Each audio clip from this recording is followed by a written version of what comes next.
Well, I have to say, blessed Stanley Rother.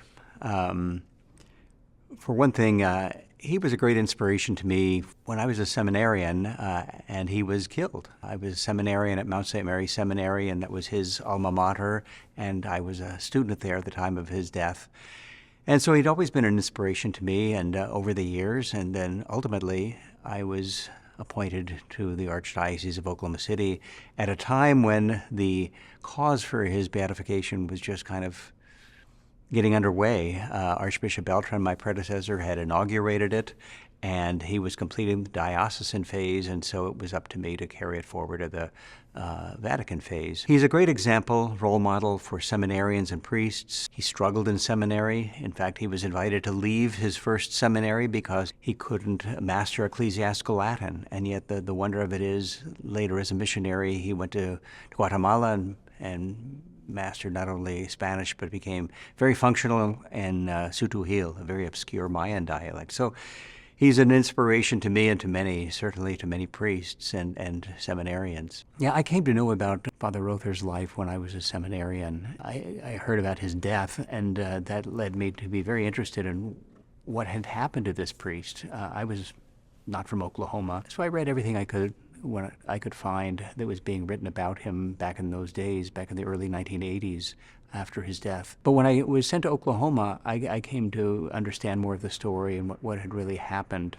He was a priest serving the Oklahoma Catholic Mission in Santiago Titlan, Guatemala. He was flourishing. He loved it. He was overcoming his natural limitations with languages to have some real success in Spanish and Sutuhil, and putting his considerable gifts and talents at the service of his ministry there. He was a farmer, and he knew how to fix things and make things work, organize things and such. The parish was flourishing, and he was just as happy as could be. And then civil war and civil unrest began to overcome the rural areas in Guatemala, and the military began persecuting the church, especially priests who were showing concern for the poor.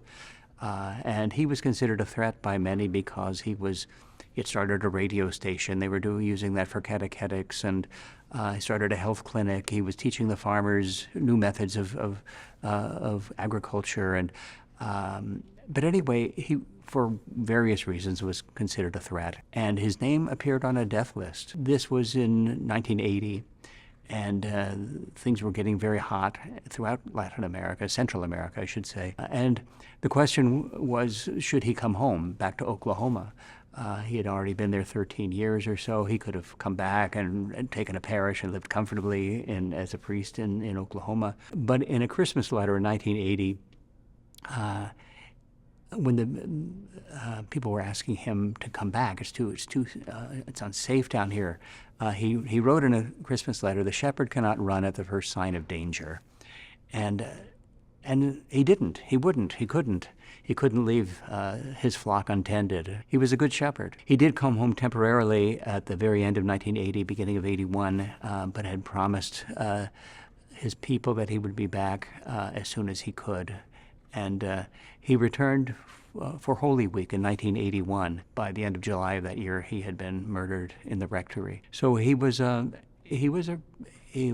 good shepherd who laid down his life for his sheep. I mean, almost a literal illustration of the beautiful parable of the Good Shepherd that Jesus uses, and which talks about not only the life of Jesus, but also those who follow Jesus radically, as Father Rother did. When I had come to Oklahoma, Archbishop Beltran, my predecessor, was concluding the diocesan phase of his cause.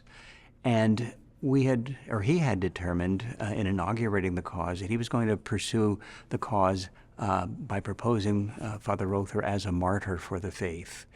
And so that's what we had to determine. That's what we had to demonstrate to the satisfaction of the Congregation for the Causes of Saints, that Father Rother died as a martyr. That is, it wasn't just a murder, it wasn't just a hit job or something like that, a political assassination, but the very strict definition of martyrdom, it's someone who dies in hatred of the faith. And so It had to be demonstrated that he died because of his faith. So that's what the cause had to demonstrate. So in December 2016, Pope Francis, accepting the recommendation of the Congregation for the Causes of Saints, declared Father Rother a martyr.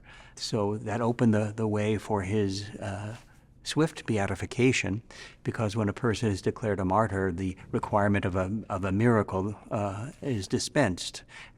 So we were able to proceed with his beatification in 2017, and so he's now Blessed Stanley Rother.